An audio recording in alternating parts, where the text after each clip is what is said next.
Assalamualaikum warahmatullahi wabarakatuh. Yang saya hormati Ibu Widya Paramita, SE, MSc, PhD. Yang saya hormati Bapak, Ibu penguji, serta rekan-rekan yang berbahagia. Pada kesempatan kali ini, saya, Fioneta Aisyah, mahasiswa Magister Manajemen Fakultas Ekonomika dan Bisnis Universitas Gadjah Mada, akan menjelaskan penelitian saya dengan judul Pengaruh Kreativitas dan Emosi Positif dalam iklan video di media sosial terhadap niat beli studi pada iklan video Telkomsel kuota ketengan. Pertama, saya akan memaparkan pendahuluan dari penelitian saya. Pada tahun 2020, akun YouTube Telkomsel mengunggah iklan berformat video dengan judul Kuota Ketengan yang berhasil memenangkan penghargaan Best Creative Effectiveness dan Grand Prix di YouTube Works Awards 2021. Hal ini menyoroti pentingnya kreativitas dalam pemasaran dan bagaimana iklan video Kuota Ketengan Telkomsel berhasil menggunakan pendekatan yang unik dan kreatif untuk mempromosikan merek mereka. Iklan tersebut mengubah anggapan masyarakat terhadap Telkomsel sebagai perusahaan telekomunikasi yang terjangkau dan selalu tersedia dengan memperkenalkan konsep ketengan dan menunjukkan bagaimana hal itu dapat menjadi solusi cerdas bagi masyarakat yang ingin berhemat. Menurut YouTube Works dan Kantar 2021, Telkomsel berhasil melampaui jumlah pembelian sebesar 30% dari target awal. Di sisi lain, iklan Ramayana yang diunggah pada tahun 2017 dengan judul Bahagianya Adalah Bahagiaku memenangkan penghargaan YouTube Ads Leaderboard Awards kategori Special Mention Ramadan di acara YouTube Plus pada 9 Mei 2018. Tidak sejalan dengan kesuksesan iklannya yang viral, pada tahun 2017, Ramayana mengalami penurunan laba bersih sebesar 0,5%. Merujuk pada penelitian terdahulu bahwa iklan kreatif diperluas menjadi konten yang orisinal, tak terduga, pantas dan relevan, serta menyampaikan banyak makna dalam pesan yang singkat, maka kedua iklan tersebut dapat dikatakan telah memenuhi persyaratannya. Namun, kedua iklan tersebut memberikan dampak yang berbeda pada perusahaan. Dari iklan tersebut, penelitian ini dilakukan untuk menjawab pertanyaan tentang kreativitas seperti apa yang dapat mempengaruhi niat beli konsumen terhadap suatu barang atau jasa. Berikut adalah pertanyaan beserta tujuan pada penelitian ini. Penelitian ini diharapkan dapat menjadi sumber referensi dan memberikan wawasan serta pemahaman terkait respon masyarakat terhadap iklan. Selain itu, manajer pemasaran diharapkan dapat memanfaatkan penelitian ini dalam menggunakan kreativitas dan emosi positif untuk pembuatan iklan video.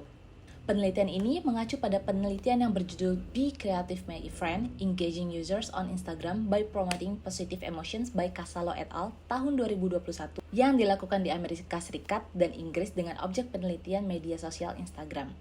Sedangkan pada penelitian kali ini dilakukan di Indonesia dengan objek penelitian media sosial YouTube. Berikut adalah landasan teori yang digunakan dalam penelitian ini. Teori SOR dari Mehrabian dan Russell menjelaskan reaksi emosional yang terjadi dari terpaparnya rangsangan lingkungan tertentu. Dengan kata lain, rangsangan akan mempengaruhi evaluasi afektif internal seseorang dan mengarah pada respon berupa tindakan. Kreativitas mengacu pada sesuatu yang orisinal, kebauran, berbeda, tidak terduga, dan belum pernah ada.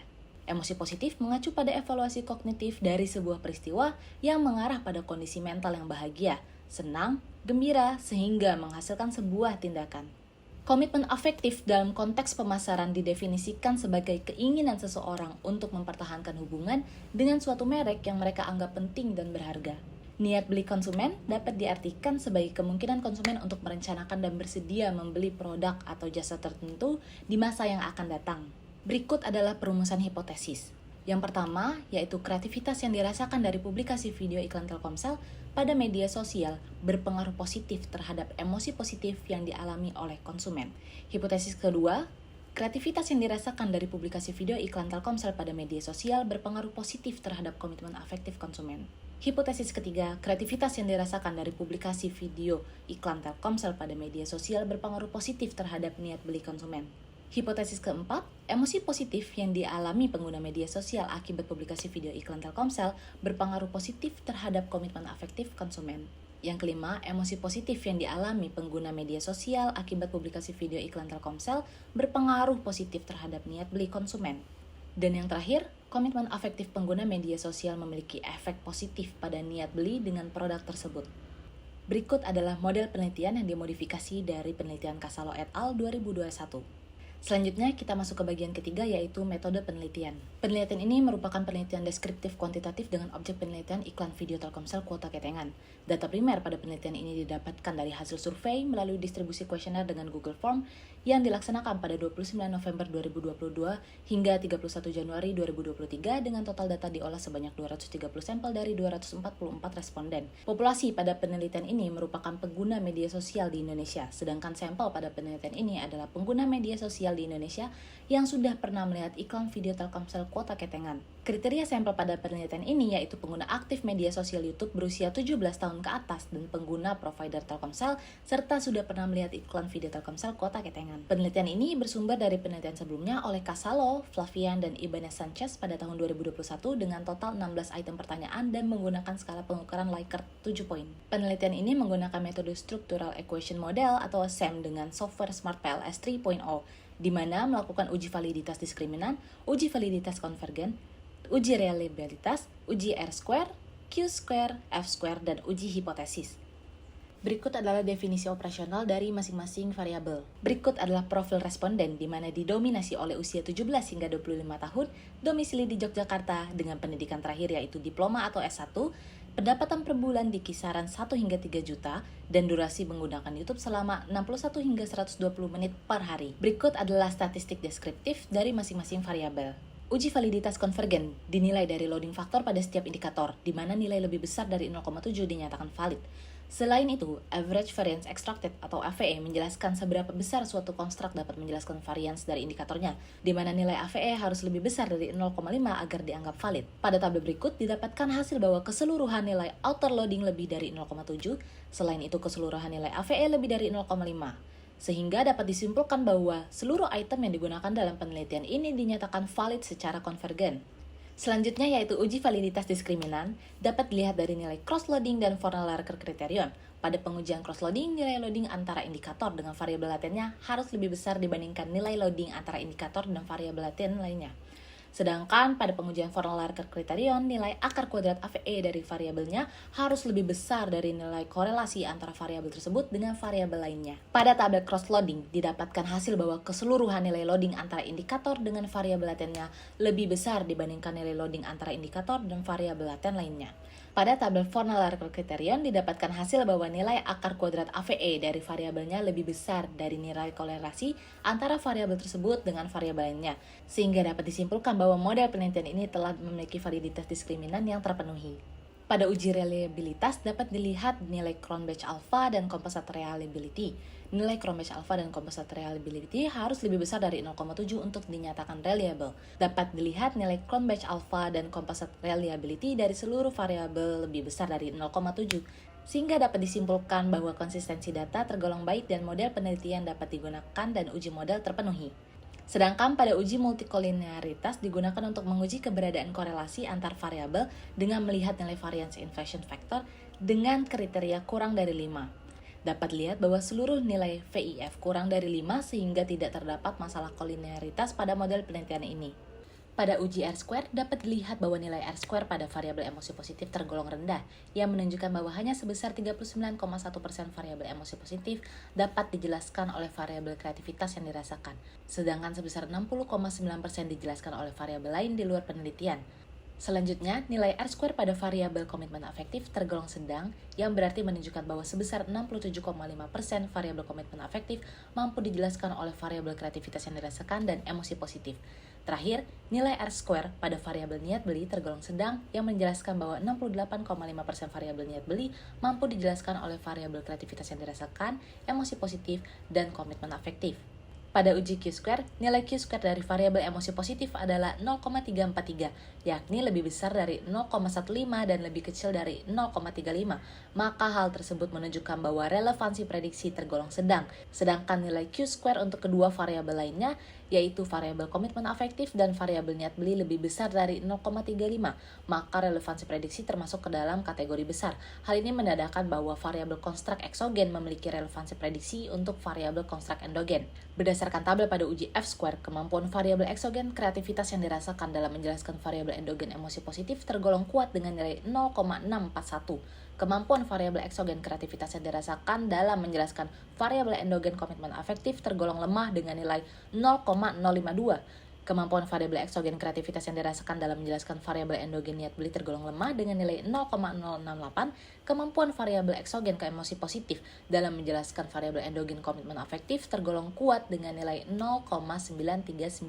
Kemampuan variabel eksogen emosi positif dalam menjelaskan variabel endogen niat beli tergolong lemah dengan nilai 0,066. Dan yang terakhir yaitu kemampuan variabel eksogen komitmen afektif dalam menjelaskan variabel endogen niat beli tergolong sedang dengan nilai 0,224.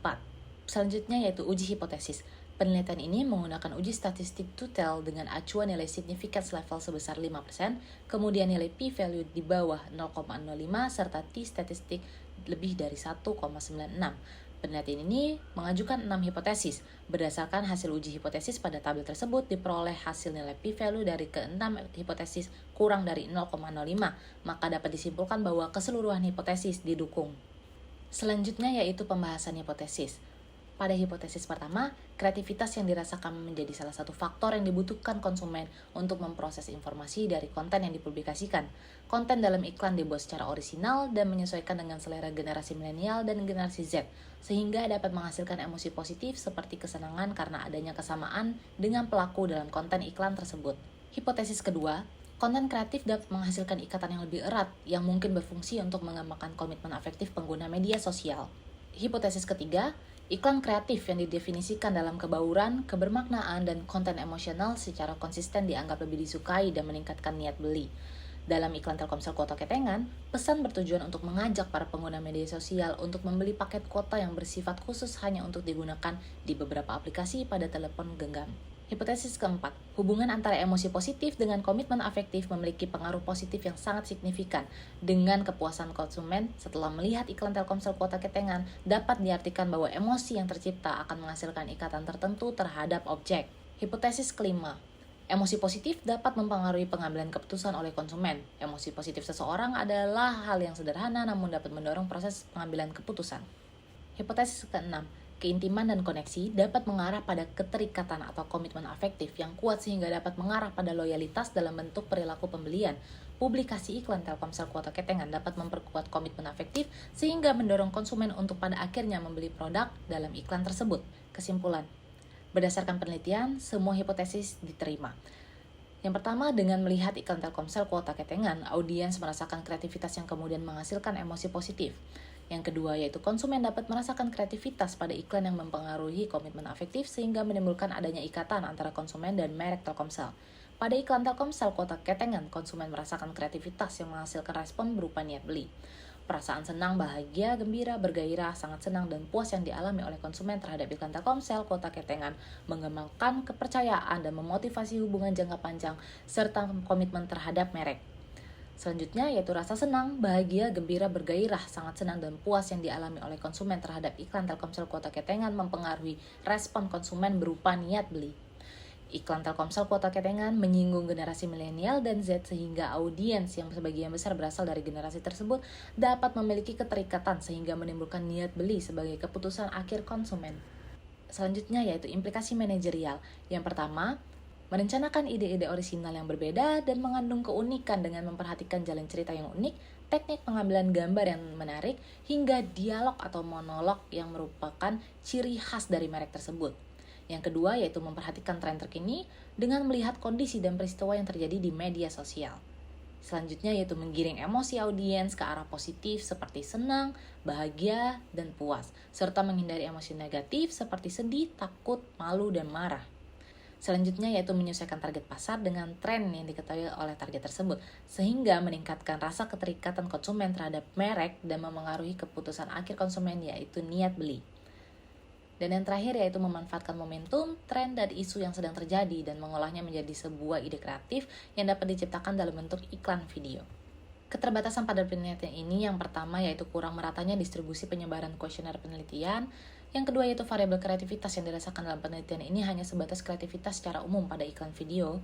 Dan yang selanjutnya yaitu proses pengambilan keputusan yang panjang tidak dijelaskan dengan detail sehingga masih memungkinkan untuk memasukkan beberapa variabel lainnya sebelum ke variabel niat beli. Saran untuk penelitian selanjutnya, yang pertama yaitu mendistribusikan kuesioner secara merata agar mendapatkan proporsi responden yang seimbang. Selanjutnya yaitu melakukan eksplorasi yang lebih spesifik terhadap variabel lain yang mungkin dapat mendukung variabel kreativitas. Dan yang terakhir yaitu menambahkan variabel lain selain komitmen afektif dan niat beli sebagai respon dari diterimanya stimuli seperti sikap konsumen terhadap merek. Sekian pemaparan saya mengenai pengaruh kreativitas dan emosi positif dalam iklan video di media sosial terhadap niat beli. Studi pada iklan video Telkomsel Kota Ketengan. Mohon maaf apabila ada kesalahan kata dan penyebutan. Wassalamualaikum warahmatullahi wabarakatuh.